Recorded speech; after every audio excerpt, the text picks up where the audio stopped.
بسم اللہ الرحمن الرحیم۔ 9 باتیں جو زندگی میں بہت فائدہ مند ہیں۔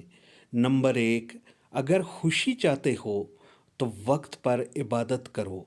نمبر 2، اگر چہرے کو پر رونق بنانا چاہتے ہو تو تہجد نماز پڑھو۔ نمبر 3، اگر سکون چاہتے ہو تو قرآن پڑھو۔ نمبر 4، اگر صحت چاہتے ہو تو روزہ رکھو۔ نمبر 5، اگر مصیبتوں کا حل چاہتے ہو تو استغفار کرو۔ نمبر 6، اگر برکت چاہتے ہو تو درود شریف پڑھو۔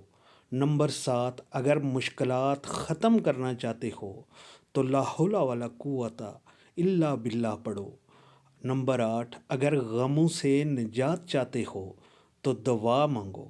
اور نمبر 9، اگر بغیر تھکاوٹ میں نیکیاں چاہتے ہو تو آگے بھی اس کو شیئر کرو تاکہ لوگوں کو بھی اس چیز کا علم ہو سکے۔